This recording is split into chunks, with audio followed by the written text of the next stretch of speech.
खाड़ी में रूस यूक्रेन जंग से भी ज्यादा खतरनाक खूनी जंग लगभग शुरू हो चुकी है।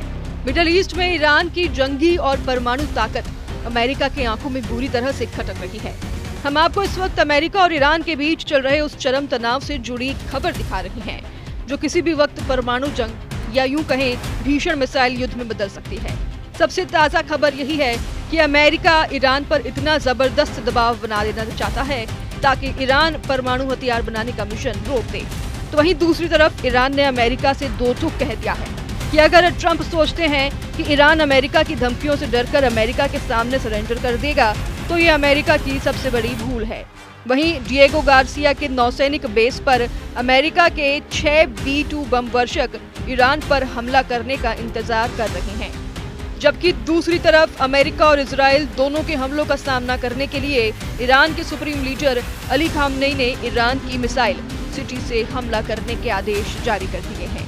ऐसे हालात में राष्ट्रपति ट्रंप के विशेष दूत स्टीव विटकॉफ और ईरान की विदेश मंत्री सईद अब्बास अरागची की 2.5 घंटे की मीटिंग में आखिर ऐसा क्या हुआ कि अमेरिका ईरान को धमकी दे रहा है।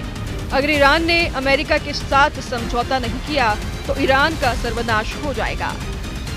78 साल के अमेरिकी राष्ट्रपति डोनाल्ड ट्रंप जिस वक्त वॉशिंगटन डीसी में अपने टॉप मंत्रियों और अफसरों के साथ ईरान पर हमले का प्लान बना रहे थे, लगभग उसी वक्त 85 साल के Iran supreme leader Ali Khamenei ईरानी जनरलों और कमांडरों को साफ आदेश दे रहे हैं कि ईरान हर हाल में अमेरिका और इजराइल के हमलों का मुंह तोड़ जवाब देगा।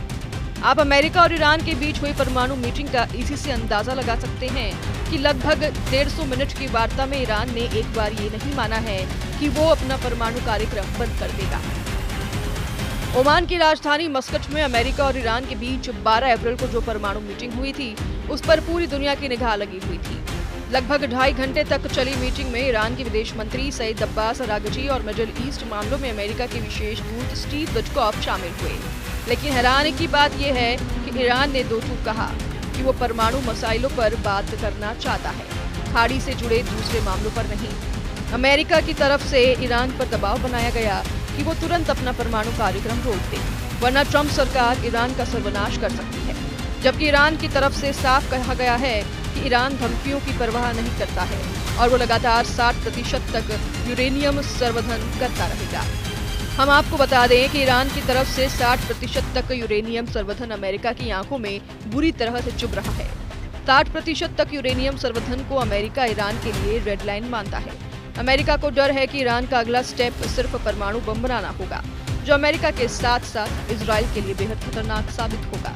इसलिए ट्रंप दबी जुबान में कहने को मजबूर हुए हैं कि ईरान से हुई वार्ता से कुछ उम्मीद जगी है। देखते हैं अब 19 अप्रैल को अगले दौर की वार्ता में क्या होता है। ईरान से 4,842 किलोमीटर दूर मौजूद अमेरिका और ब्रिटेन का संयुक्त नेवल बेस डिएगो गार्सिया पर 6 B-2 बम वर्षक पिछले 10 दिनों से ईरान पर हमला करने का इंतजार कर रही हैं। लेकिन ईरान की मिसाइल ताकत देखकर अमेरिका के B-2 बॉम्बर ईरान के एयर स्पेस में जाने की हिम्मत नहीं कर पा रहे हैं। इसके पीछे की वजह है यमन के हूती लड़ाकों के वो हमले, जिसमें हूती लड़ाकों ने अपनी मिसाइलों से अमेरिका के MQ-9 रीपर ड्रोन को मार गिराया। जब हूती अमेरिका के MQ-9 रीपर ड्रोन को मार सकते हैं तो अंदाजा लगाया जा सकता है कि ईरान किसी न किसी देश की मदद से अमेरिका के B-2 बॉम्बर को मार गिराने की कोशिश कर सकता है। इधर जो खबर लीक हुई है उसके मुताबिक इजराइल की सेना ईरान के परमाणु ठिकानों को निशाना बनाने के प्लान पर काम पूरा कर चुकी है। अमेरिकी खुफिया एजेंसियों का मानना है कि इजराइल की तैयारी ईरान के परमाणु ठिकानों पर बड़े हमले की है। अमेरिकी अखबार वॉल स्ट्रीट जर्नल ने अमेरिका खुफिया अफसरों के हवाले से कई बार रिपोर्ट में ये दावा किया है। इजराइल को लगता है कि एक और ईरान एक कमजोर स्थिति में है तो दूसरी तरफ डोनाल्ड ट्रंप से ज्यादा समर्थन की उम्मीद की जा सकती है। इस रिपोर्ट पर यह भी दावा किया गया है कि ईरान भी इजराइल के हमले पर जबरदस्त पलटवार करने की तैयारी में जुटा है। ईरान और इजराइल के बीच लगभग 2000 किलोमीटर की दूरी है। ऐसा में रिपोर्ट में दावा किया गया है कि ईरान की एटमी ठिकानों पर हमले करने के लिए इजराइल F-35, F-16 जैसे लड़ाकू विमानों का इस्तेमाल करेगा। रिपोर्ट के मुताबिक अमेरिकी खुफिया एजेंसियों ने दावा किया है कि इजराइल फिलहाल ईरान की हालिया कमजोरियों का फायदा उठाना चाहता है। ट्रंप भी कह चुके हैं कि ईरान उनकी हत्या करवाना चाहते हैं, इसलिए अमेरिका सेना ईरान को तबाह करने का पूरा प्लान तैयार कर रही है। कुछ रिपोर्ट्स में ये भी दावा किया गया है कि हाल में ही प्रधानमंत्री नेतन्याहू ट्रंप से मिलने वॉशिंगटन डीसी गए थे, जहां नेतन्याहू ने ईरान पर हमला करने को लेकर ट्रंप से हरी झंडी दे दी है। दरअसल अमेरिका और इजराइल लंबे समय से ये कह रही हैं कि ईरान परमाणु बम बनाने पर आगे बढ़ रहा है और उसे रोका जाना बेहद जरूरी है। मई 2024 में IAEA ने बताया था कि ईरान यूरेनियम को 60% तक संवर्धित करने के लिए 164 IR-6 सेंट्रीफ्यूज का इस्तेमाल कर रहा है। उस वक्त अमेरिका, इजराइल के साथ साथ ब्रिटेन, फ्रांस और जर्मनी ने ईरान के 60% तक यूरेनियम के संवर्धन को बेहद गंभीर खतरा बताया था।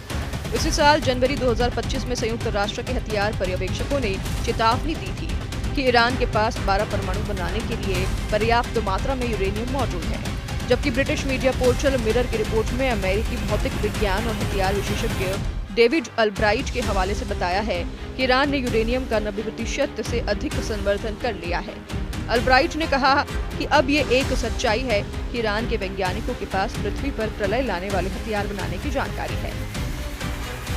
इधर ईरान के परमाणु हथियारों को लेकर जो दावे अब किए गए हैं वो हैरान करने वाले हैं, और अगर मिडिल ईस्ट में सीधा युद्ध हुआ तो अमेरिका और इजराइल पर यह युद्ध बहुत भारी पड़ेगा। एक रिपोर्ट में दावा किया गया है कि ईरान हर महीने 5 परमाणु बम बना सकता है। हम आपको बता दें, हाल ही में अंतर्राष्ट्रीय विशेषज्ञों ने चेतावनी दी थी कि ईरान अपने परमाणु संवर्धन की क्षमता को 3 से 4 गुना अधिक बढ़ाने जा रहा है। इसके लिए वो 1400 नए सेंट्रीफ्यूज अपने सबसे सुरक्षित परमाणु साइट फोर्डो में लगाने की तैयारी में था। परमाणु हथियारों के एक्सपर्ट और ISIS के अध्यक्ष डेविड अल्ब्राइट ने चेतावनी दी थी कि फोर्डो प्लांट में ईरान जबरदस्त परमाणु क्षमता हासिल कर सकता है। अब वो 1 महीने के भीतर ही 5 परमाणु बमों के लिए वेपन ग्रेड यूरेनियम का प्रोडक्शन कर सकता है। हम आपको बता दें कि ईरान के पास अत्यधिक संवर्धित यूरेनियम का भंडार अब JCPOA द्वारा तय की गई सीमा से 30 गुना अधिक है, जिसने ईरान को बेशुमार एटमी ताकत हासिल करने लायक बना दिया है। अगर इजराइल ने धोखे से भी ईरान के परमाणु ठिकानों पर हमला किया तो ये तय मानिए ईरान के सुप्रीम लीडर के आदेश पर ईरान के टॉप जनरल इजराइल पर सीधा हमला पलक झपकते ही कर देंगे। ईरान के बंकर में घातक मिसाइलों का ऐसा जखीरा मौजूद है जो इजराइल के विनाश करने के लिए काफी है। शायद यही वजह है कि अब इजराइल ईरान के परमाणु ठिकानों पर इसलिए हमला करने जा रहा है ताकि ईरान के परमाणु हमलों से बचा जा सके। जरा देखिए खुफिया रिपोर्ट के आधार पर इजराइल ईरान के किन किन परमाणु ठिकानों पर हमला करने जा रहा है। इजराइल के अखबार टाइम्स ऑफ इजराइल के मुताबिक ईरान के फोर्डो और नटानज परमाणु ठिकानों पर इजराइल हमला करने जा रहा है। खबरों में दावा किया गया है कि इजराइल अपने लड़ाकू विमान F-35A और F-15EX को हमले में इस्तेमाल करने जा रहा है। 80 मीटर गहराई में मौजूद ईरान फोर्डो परमाणु ठिकानों पर 30,000 पाउंड बंकर बस्टर बन गिरने का प्लान है ताकि 80 मीटर गहराई में ईरान के फोर्डो परमाणु ठिकाने को तबाह किया जा सके। दावा किया जा रहा है कि 1200 किलोमीटर दूर मौजूद फोर्डो परमाणु ठिकाने को अगर इजराइल के F-35A और F-15EX लड़ाकू विमान तबाह कर देते हैं तो ईरान के लिए बहुत बड़ा नुकसान साबित होगा। इधर supreme leader Ayatollah Ali Khamenei ने ईरानी अखबार कहान में लेख लिखा है कि पिछली बार ऑपरेशन में ईरान ने इजराइल के सिर्फ कुछ ठिकानों को निशाना बनाया था, लेकिन अब इजराइल के अंदरूनी इलाकों जैसे कि तेल अवीव और हाइफा रणनीतिक केंद्रों पर हमला होगा। खामनेई ने यह भी लिखा है कि हानिया की हत्या में शामिल इजरायली अधिकारियों के घरों को निशाना बनाया जाएगा। इस बार का हमला बड़ा खतरनाक होगा जिसे इंटरसेप्ट करना भी मुश्किल होगा। उधर ईरान के सुप्रीम लीडर अली खामनेई का बयान आया है। उन्होंने कहा कि इस कार्रवाई से आपराधिक और आतंकवादी इजरायली शासन ने अपने लिए कठोर सजा की जमीन तैयार कर ली है। हम उसके खून का बदला लेना अपना कर्तव्य समझते हैं जो इस्लामिक गणतंत्र ईरान की भूमि पर शहीद हुआ था।